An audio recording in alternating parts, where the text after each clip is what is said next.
Bien, vamos entonces a explicar rápidamente una teoría corta sobre la ley de Gauss para que la podamos entender y aplicar en los ejercicios que veremos en videos posteriores.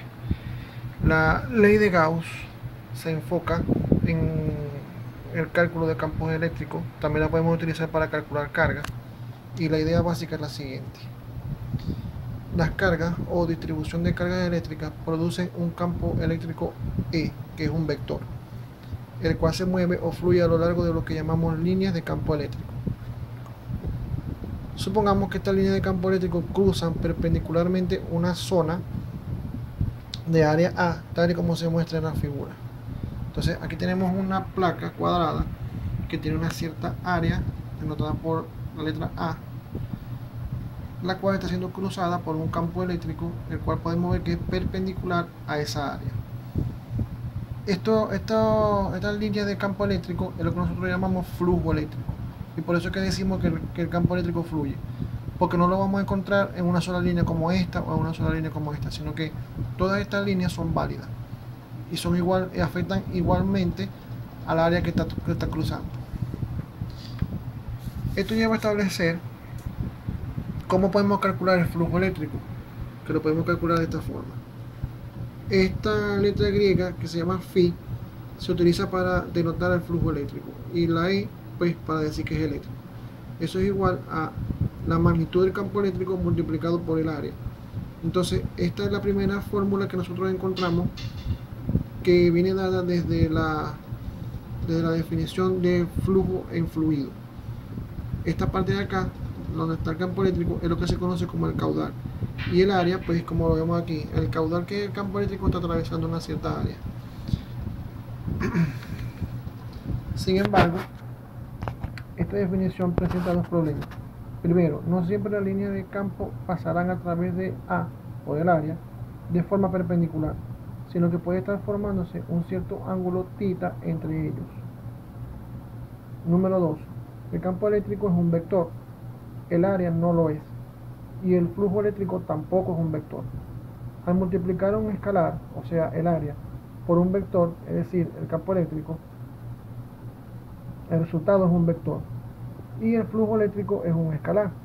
Entonces ahí tenemos ese problema, sobre todo en la segunda parte, en el cual nosotros sabemos, o nos lo han enseñado alguna vez en matemáticas, en álgebra lineal lo debieron haber visto, si no, bueno, sépanlo ahora, de que nosotros los vectores los podemos multiplicar de tres maneras.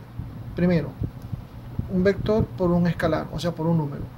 Ya nosotros en el ejemplo de campo eléctrico de distribución continua de carga, hicimos un ejemplo en el cual teníamos que calcular la fuerza eléctrica sobre un vector, sobre un electrón, perdón, que está sumido en un campo eléctrico. Y vimos que al multiplicar el escalar carga del electrón por el vector campo eléctrico, puesto que el electrón es negativo o tiene carga negativa, invierte el sentido del vector fuerza con respecto al vector campo eléctrico. Tienen la misma dirección o la misma orientación, pero los sentidos son diferentes. Además de que el valor de la carga eléctrica también influye en la magnitud del vector fuerza. Bien, entonces, ¿cómo hacemos para resolver el problema de que teniendo la multiplicación de un vector por un escalar nos dé como resultado un escalar? Bien, vayamos a eso. Para darle solución a estos problemas utilizaremos la siguiente figura. En esta figura podemos observar que tenemos dos áreas. El área A1, que sería este cuadrado que tenemos acá, y el área A2, que tiene un cierto ángulo con respecto a A1, como lo vemos aquí, el ángulo θ. Vemos entonces que el vector campo eléctrico fluye así. El área A1 lo atraviesa de manera perpendicular, pero el área A2 no. Cuando las líneas de campo atraviesan A1, lo hacen de forma perpendicular, pero al pasar por A2 ya no lo hace de manera perpendicular, sino en ángulo. También notamos la presencia de un vector denotado como n, con el simbolito de unitario. Este es un vector unitario cuya magnitud vale 1. También notamos que es perpendicular o normal a la superficie. Recuerden de geometría que decir perpendicular o decir normal es lo mismo, son sinónimos a la superficie o al área A2. Por eso este vector se denomina vector normal. Sin embargo, ya nosotros podemos hablar aquí de otra cosa, ya vamos a hablar de eso. Sin embargo, la línea de campo que atraviesan el área A2 es el mismo que atraviesa el área A1, y las áreas están relacionadas de acuerdo con la geometría mostrada en la figura por medio de la expresión A1 es igual a A coseno de tita. Perdón, A2 coseno de tita. Bien. Las líneas de campo eléctrico que tenemos que viene por aquí atraviesan la superficie A1 y sale por la superficie A2, no cambian, es la misma. Es decir, que tanto la dirección como el sentido y la magnitud del campo eléctrico se mantienen constantes al pasar de un medio a otro. Sin embargo, la diferencia está en que el área A1 la atraviesa de manera perpendicular, pero el área A2 no.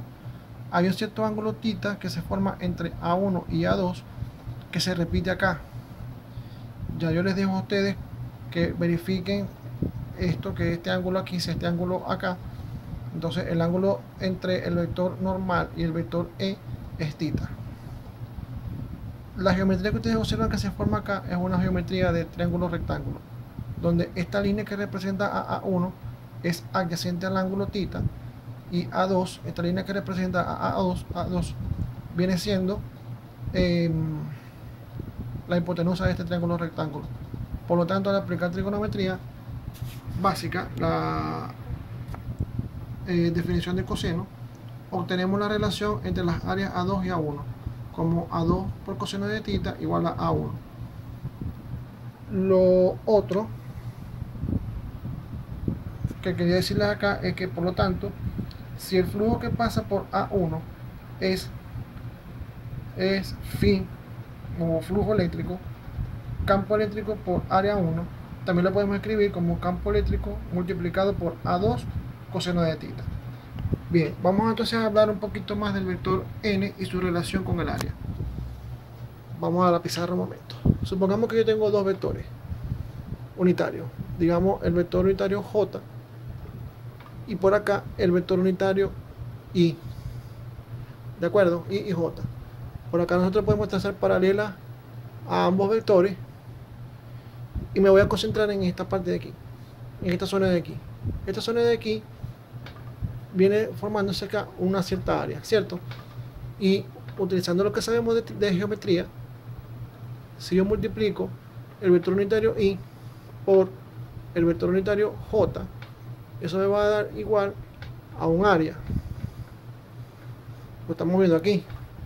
Hemos multiplicado base por altura, digámoslo así, y estamos hallando el área que se forma acá entre los vectores y sus paralelas, ¿de acuerdo? Pero esto que está acá es un producto de vectores, y ese producto de vectores da como resultado otro vector. Ese otro vector lo vamos a dibujar por aquí así. Y por supuesto, si este es unitario y este es unitario, este vector también es unitario, su magnitud también vale 1. Pero fíjense que este vector es perpendicular o normal al área. Acuérdense que esto es área. Por lo tanto, este viene siendo el vector normal, siempre apuntando hacia afuera del área, de manera perpendicular. Entonces, esto también lo podemos escribir como n. De ahí, entonces, vemos que si el vector n y el área lo multiplicamos como decir un escalar multiplicado por un vector, obtenemos como resultado otro vector que vamos a llamar vector área. Entonces aquí tenemos que hemos convertido al área en un vector de manera circunstancial, es decir, para nuestros propósitos. Y esa es una conversión que es válida.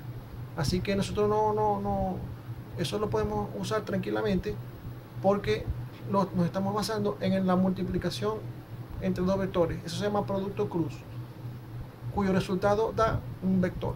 Pero también nos puede establecer o ayudar a encontrar un área, como lo hemos visto aquí. Bien, seguimos adelante.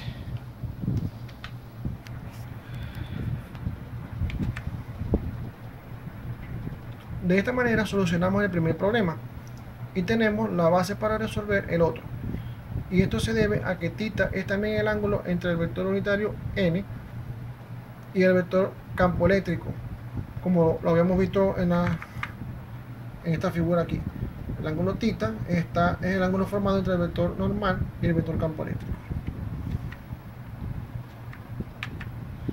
Bien, y además recordemos que la magnitud del vector normal es 1, es decir que podemos escribir lo siguiente: vector normal entre barras para decir que su magnitud es igual a 1.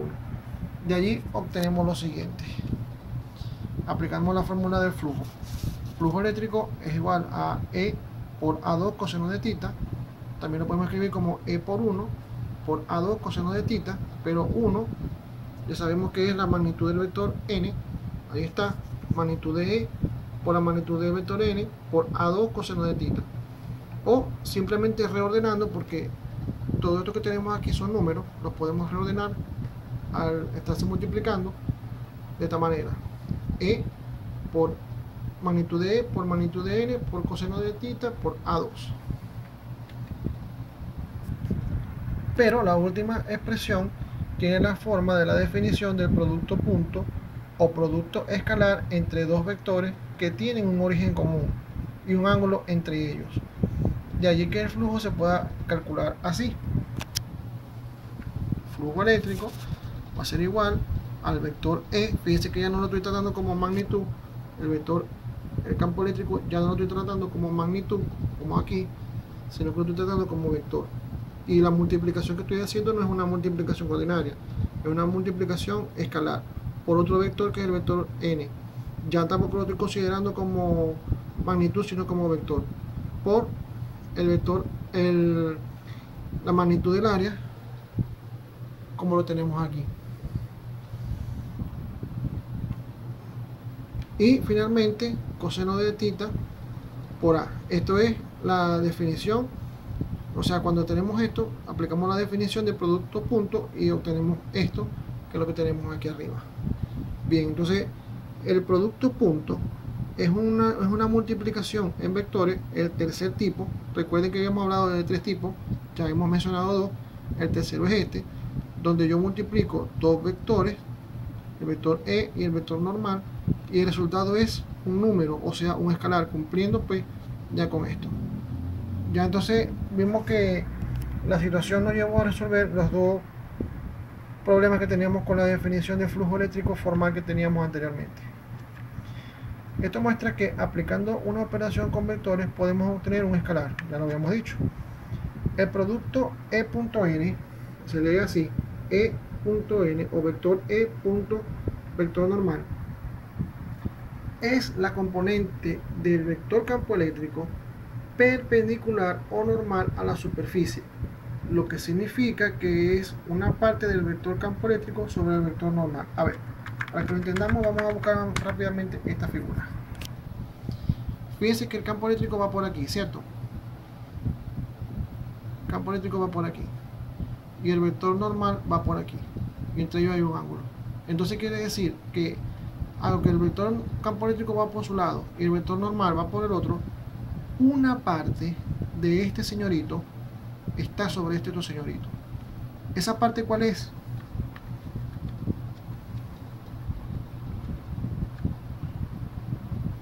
Esta. Esto nos da a nosotros la medida de la parte del vector E que está sobre el vector N. No olvidemos que el vector normal debe ser perpendicular a la superficie o al área y siempre debe estar apuntando hacia afuera de la misma. En este dibujo lo observamos. Al multiplicar I por J, obtenemos entonces que el vector normal apunta hacia afuera de la superficie, hacia afuera de la superficie del área, hacia afuera, y su ángulo es siempre perpendicular tanto a los vectores I y J como al área.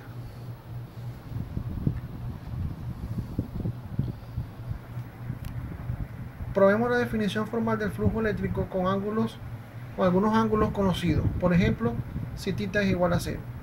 Si θ es igual a 0, quiere decir que tanto el vector normal como el vector campo eléctrico tienen la misma dirección y el mismo sentido. Esta es una cosa que vamos a ver muy seguido en los ejercicios que vamos a ver más adelante en otros videos.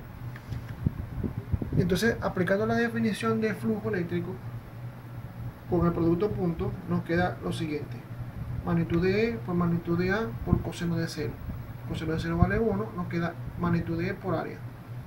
El flujo eléctrico entonces es positivo y máximo. El máximo flujo que vamos a tener es este: campo eléctrico multiplicado por A. Si θ vale 180 grados, tendremos lo siguiente: magnitud de E por el área por coseno de 180 grados, que viene siendo menos E por A, porque el coseno de 180 da menos 1. Y el flujo eléctrico sería negativo y mínimo. El flujo más pequeño que tenemos va a ser este valor que tenemos aquí. Indica esto que sea 180 grados, indica que el vector normal y el vector campo eléctrico llevan la misma dirección o la misma orientación, pero sentidos opuestos. Si el flujo o si el ángulo entre el vector normal y el vector campo eléctrico vale 90 grados, se tiene lo siguiente: que el flujo es magnitud de E por el área por coseno de 90, y como el coseno de 90 vale 0, pues no hay flujo. Lo que quiere decir es que es como si tuviéramos esto. Veámoslo así rápidamente. Tenemos un cubo donde yo estoy considerando esta tapa que tiene una cierta área y por lo tanto tendrá un vector normal asociado aquí, ¿de acuerdo? Y entonces el campo eléctrico viene así, supongamos, viene así. Usted puede observar que entre el vector campo eléctrico viene por acá, pero el vector normal que estoy tomando es el de la tapa de arriba. Entonces, como fíjense por dónde va el flujo eléctrico, el flujo del campo eléctrico, por dónde va. Las unidades de campo son estas, van así. Quiere decir que en esta etapa no hay flujo, porque por esta etapa no están pasando la línea de campo ni en la dirección de n, ni al contrario, ni formando ángulo. Ese es este caso. Este caso de aquí. Bien. No hay flujo. Flujo eléctrico, vector E, producto escalar vector normal por área, se puede decir que es la fórmula matemática de calcular el flujo eléctrico. Vamos a la otra fórmula. Esto que ustedes están viendo aquí lo desarrolló Gauss. Bien, vamos a la otra manera. Ahora bien, estamos interesados en estudiar el flujo eléctrico a través de superficie cerrada. Pero ¿qué ocurre con el flujo en una superficie cerrada? Veamos cómo puede ser cero el flujo eléctrico a través de una superficie observando la siguiente figura. Tenemos esto aquí, una caja con tres situaciones. Fíjense, en la primera situación no hay carga, ni fuera ni dentro de la caja. No hay campo eléctrico por ninguna parte. Como no hay campo eléctrico por ninguna parte, el flujo neto, aquí miren, dentro de la caja vale 0, porque no hay campo eléctrico. Vamos a este caso. Tenemos unas cargas colocadas dentro de la caja. Supongamos que esa carga positiva. Si la carga es positiva, la línea de campo estaría solamente saliendo de la caja. ¿De acuerdo? El flujo estaría hacia afuera de la caja. Flujo neto dentro de la caja hay, no vale 0. Por lo tanto, pues, tiene sentido que la carga esté allá adentro. Si la carga es negativa, entonces el flujo va entrando hacia la caja, porque acuérdense que la carga negativa, el campo eléctrico es hacia la carga. En este caso, fíjense que tenemos esta lámina que produce un campo eléctrico, pero las cargas que están en la lámina están fuera de la caja. Entonces, cuando el campo eléctrico venga así, suponiendo que sea una lámina con carga positiva, el campo eléctrico estará hacia afuera. Y fíjense que van a pasar la línea de campo, van a pasar por acá y van a salir por aquí. La cantidad de flujo que entra es la misma cantidad de flujo que sale. por lo tanto dentro de la caja el flujo neto vale 0. Entonces, en este caso, como lo decimos en este comentario, en los casos anteriores nos enfocaremos en la figura B y C. El primer caso es el más obvio. Este de aquí es el más obvio porque el campo eléctrico vale 0 porque no hay nada que produzca ese campo. Pero en las otras dos podemos deducir en cuál caso el flujo neto en la superficie no es nulo, que es el caso de aquí, cuando la carga está encerrada dentro de la superficie. Y como podemos ver, ese caso es cuando hay dentro de la superficie una distribución de carga que no se anula. Bien, entonces para que haya un flujo dentro de una superficie, el chiste es que la carga esté dentro de la superficie. De lo dicho en la lámina anterior, se tiene que la segunda forma de calcular el flujo en una superficie cerrada, la carga eléctrica debe hallarse encerrada dentro de la superficie. Además debemos de tomar en cuenta el medio donde se halla la carga y la superficie, y normalmente trabajaremos en el vacío o aire, por lo cual se trabajará con la permitividad eléctrica en el vacío aire, que es E sub 0. Y entonces obtenemos lo siguiente, que el flujo eléctrico va a ser igual a la carga encerrada dividida entre E sub 0. Esta es, digámoslo así, la forma física de calcular el flujo, donde Q encerrada, QELC, es la carga encerrada dentro de la superficie. Esta puede decirse que es la forma física, pues depende de dos parámetros completamente naturales o físicos, y podemos conectar las dos formas de calcular el flujo eléctrico de la siguiente manera. Ahí está la forma matemática que ya vimos anteriormente, la fórmula, la forma física, que es esta, las conectamos, y esto es lo que nosotros conocemos básicamente como la ley de Gauss. Esta expresión es la conocida ley de Gauss, que podemos utilizar para calcular campos eléctricos de distribuciones de cargas que presentan alta simetría. La expresión de la ley de Gauss proviene de aplicar el producto escalar entre dos vectores de campo eléctrico y normal, pero en un elemento muy pequeño de área o diferencial de área de A, y a sumar las contribuciones de todos los elementos en el contorno cerrado de la superficie, obteniendo lo siguiente: la integral cerrada de E punto n diferencial de área va a ser igual a carga cerrada dividida entre E sub 0. Vamos a explicar esto rápidamente con esta figura de aquí. Si yo quiero estudiar el flujo de esta superficie que tiene este tamaño, y lo que tengo aquí encerrado no es una carga, sino muchas cargas, entonces yo vengo y tomo un pedacito de esa área, del área de la caja, evalúo esta expresión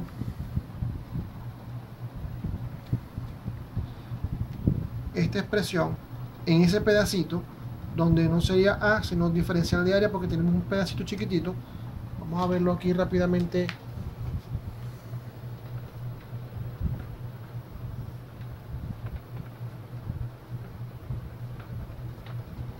Aquí dentro de esa caja tengo una distribución de carga enorme. Yo tomaré un pequeño diferencial de área. Eso me va a producir lo siguiente: E punto n diferencial de área será igual a Q encerrada dividido entre E sub 0. ¿Qué cantidad de carga tengo encerrada yo dentro de esta superficie pequeñita? Eso no importa, es una cierta carga encerrada. Yo estoy basándome en esto para calcular, o para poder tener una expresión de calcular el campo eléctrico. Y entonces, al sumar todas estas contribuciones dentro de una superficie que es totalmente cerrada, de ahí se obtiene pues esta integral. El círculo que tenemos acá significa que es una integral cerrada, ¿de acuerdo? Que estamos integrando sobre el contorno de toda la superficie.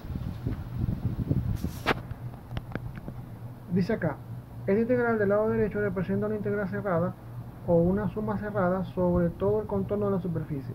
El producto escalar E.n dará como resultado un número, y cuando hay alta simetría en la superficie, y si la magnitud del campo eléctrico es constante, no dependerá del área y sale de la integral. Lo que quedará será la integral sobre toda la superficie, y el resultado nos dará el área de la forma geométrica donde esté encerrada la carga. Eso lo vamos a entender mejor con los ejemplos que veremos en los siguientes videos.